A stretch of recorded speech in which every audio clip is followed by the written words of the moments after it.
Praise lord. ప్రభు నామానికి మహిమ కలుగును గాక. ప్రభు పేరిట దేవుని ప్రజలైనటువంటి మీ అందరికీ షవర్స్ ఆఫ్ బ్లెస్సింగ్స్ తరపున హృదయపూర్వకమైన శుభవందనాలు మరియు శుభోదయాన్ని తెలియజేస్తూ ఉన్నాం. ప్రభు మనల్ని ప్రేమించి రాత్రికాలం అంతా చక్కటి నిద్రను అనుగ్రహించి మరి యొక్క నూతన దినాన్ని మన జీవితాల్లో దేవుడు అనుగ్రహించినందుకు మనం ఎంతైనా మన ప్రభుని స్తుతించవలసిన వారమైన ప్రైజ్ లార్డ్. ప్రియులారా, పుట్టినటువంటి మానవుడు ప్రతి ఒక్కరూ కూడా పాపి. ఈ వ్యక్తిలో పాపము లేదు, ఈ వ్యక్తిలో పాపం ఉంది అనడానికి లేదు. ప్రతి ఒక్కరు కూడా పాపము చేసిన వారుగా ఉంటా ఉన్నారు.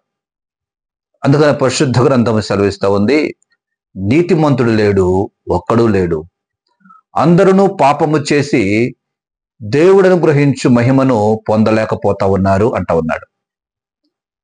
పుట్టినటువంటి ప్రతి ఒక్క మానవుడు కూడా పాపి. ఎన్నోసార్లు మాట ద్వారా, తలంపుల ద్వారా, చూపుల ద్వారా, నడవడిక ద్వారా అనేక మార్లు తప్పిపోతా ఉన్నారు. కానీ ఈ రోజున మానవుల పరిస్థితి ఎలా ఉందంటే, చాలా మంది 100కి 99% మంది తాము పాపులమే అని ఒప్పుకోలేని పరిస్థితి. నేనే పాపం చేయలేదు,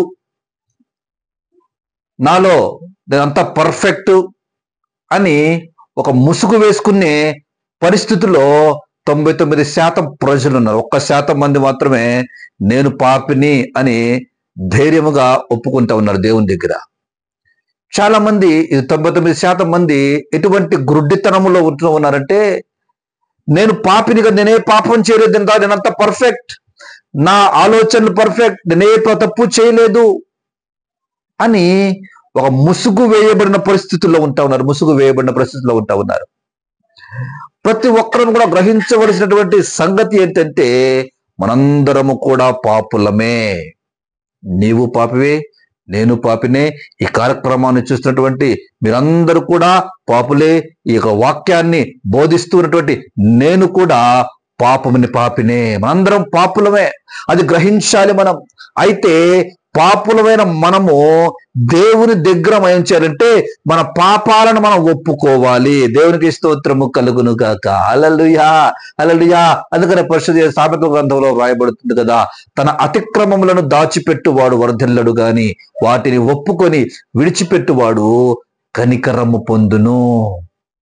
ఒప్పుకోవాలి, విడిచిపెట్టాలి. రోజున చాలా మంది ఒప్పుకోరు, నేను పాపిని అని ఒప్పుకోరు. నేను ఏ తప్పు చేయలేదని వితండవాదాన్ని చేస్తారు. ఎక్కడైనా సరే వితండవాదాన్ని చేస్తారు, కానీ పాపిని అని ఒప్పుకోరు.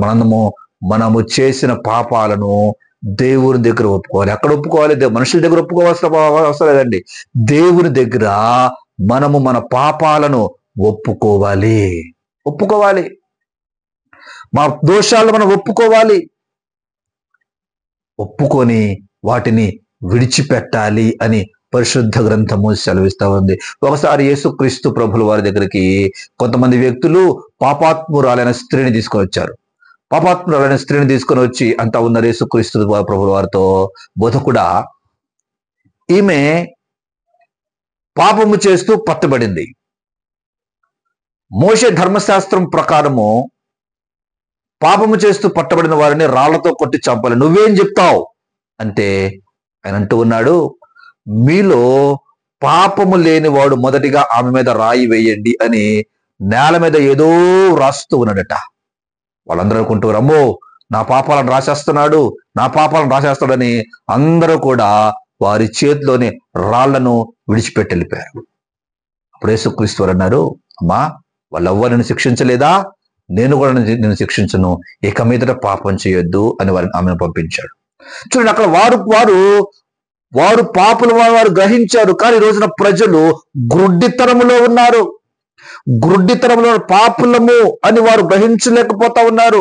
చూడండి, మనము కీర్తన గ్రంథము 51వ కీర్తన మనం చూస్తే దావీదు గారు ఆ కీర్తనను రాస్తారు.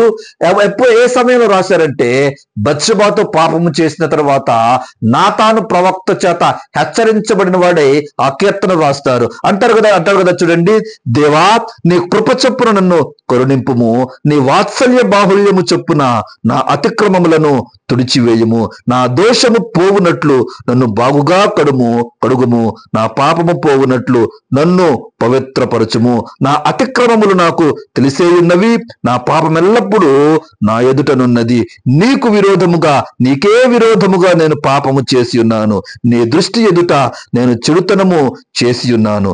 కావున ఆజ్ఞ ఇచ్చినప్పుడు నీవు నీతిమంతుడవుగా అగుపడదువు, తీర్పు తీర్చినప్పుడు నిర్మలుడవుగా అగుపడదువు. చూడండి, నేను పాపము చేశాను ప్రభా, నా పాపము నాకు తెలుసు. నాతాను ప్రవక్త దావీదు దగ్గరకు వచ్చి దావీదును హెచ్చరిస్తూ ఉన్నాడు.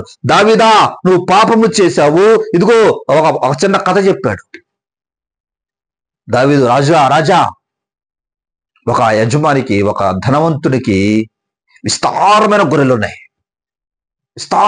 ఉన్నాయి.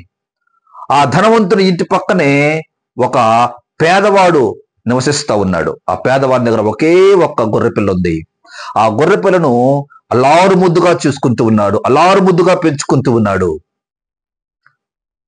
అయితే ఈ ధనవంతుని ఇంటికి బంధువులు వస్తే, అతిథులు వస్తే, ఈ ధనవంతుడు తనకున్నటువంటి విస్తారమైన మందలో నుండి ఆ గొర్రెపిల్లను వధించి అతనికి భోజనము చేయకుండా ఆ పేదవాని ఉన్నటువంటి ఏకైక గొర్రె పిల్లను తీసుకొని, ఒకే ఒక గొర్రె పిల్లను తీసుకొని, చిన్న గొర్రె పిల్లను తీసుకొని తన బంధువులకు విందు చేశాడయ్యా అంటే దావీదు రక్తం మరిగిపోయింది. ఎవడు వాడు దుర్మార్గుడు, వాడు ఖచ్చితంగా మరణానికి పాత్రుడు అన్నాడు. ఇప్పుడు నాతనంట ఉన్నాడు, దావీదా, రాజా, అది నీవే. దేవుడు నీకు విస్తారమైనటువంటి ఆశ్చర్యిచ్చాడు, రాజును చేశాడు, నీకు 2 భార్యలను ఇచ్చాడు. అయితే నీకు కావాలంటే ఇంకా దేవుడు ఇస్తానన్నాడు. కానీ నీవు నీ పొరుగు వాడినటువంటి నీ సైనికుడైనటువంటి ఊరియా భార్యను మోహించి ఆమెను తీసుకొని వచ్చి ఆమెతో పాపము చేసి ఆమె భర్త అయిన ఊరియాను చంపించావు. నువ్వు పాపము చేశావు అన్నప్పుడు మనమైతే ఎవరైనా గద్దించారనుకోండి, ఈ రోజున మనం లోబడం. ఎవరా నువ్వు చెప్పేది? నాకు చెప్పేంతడు నువ్వు? నేను రాజునే, నేను ధనవంతుడినే, నాకు చెప్పేంతడు నీవు? నేనే పాపం చేయలేదు, నాలో పాపమే లేదు, నేను న్యాయమే చేశానని బుకాయిస్తాం. కానీ దావీదు లోబడి కన్నీరు విడుస్తూ ఉన్నాడు, ప్రార్థన చేస్తూ ఉన్నాడు. ఆ ప్రార్థనే ఈ కీర్తన.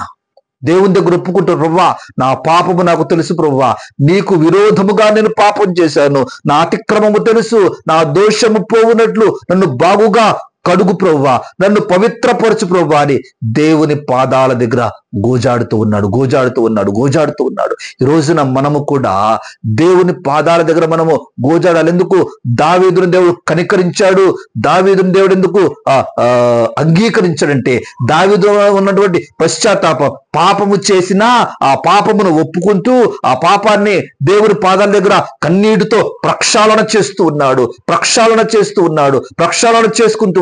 ఈ రోజున మనము కూడా మనం చేసినటువంటి దోషాలను కప్పిపుచ్చుకోకుండా వాటిని దేవుని దగ్గర ఒప్పుకునే వారంగా ఉండాలి. ఒప్పేసుకోవాలి, దేవుని దగ్గర కప్పేసుకోకూడదు, ముసుగేసుకోకూడదు. నేను నీతిమంతుడనే ముసుగులో మనం ఉండకూడదు. నీతిమంతుడు లేడు, ఒక్కడునూ లేడు అని పరిశుద్ధ గ్రంథం సెలవిస్తా ఉంది. నీతిమంతులు అనే ముసుగులో మనం ఉండకూడదు, మనం పాపులమనే గ్రహించాలి, ముసుగులు తీసేయాలి. దేవుని దగ్గర మనల్ని మనము తగ్గించుకొని దావీదు వలె ప్రార్థన చేయాలి. దేవుని దగ్గర, ప్రభువా నన్ను కడుగు, నన్ను పరిశుద్ధపరచు, నన్ను పవిత్రపరచు, బాగుగా నన్ను కడుగు ప్రభు, నీకు విరోధముగా పాపం చేశాను నేను అని మనము దేవుని దగ్గర మనల్ని మనము అప్పగించుకున్నప్పుడు దేవుడు మనలను దావీదును ఎలా అంగీకరించాడో అలా అంగీకరిస్తారని దేవుని పరిశుద్ధ గ్రంథము సెలవిస్తా ఉంది.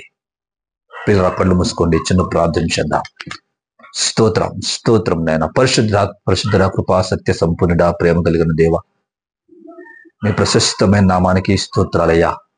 ప్రభా, ఈ ఉదయకాలం ప్రభా మీరు మాతో మాట్లాడారు అయ్యా. పాపాలను మేము కప్పిపుచ్చుకోకూడదని, వాటిని మీ పాదాల దగ్గర ఒప్పుకోవాలని, దావీదు వలె పశ్చాత్తాపపడాలని మా ముందు ప్రభా దావీదు నుంచి మాకు నైనా పాఠాన్ని మీరు నేర్పించారు ప్రభా.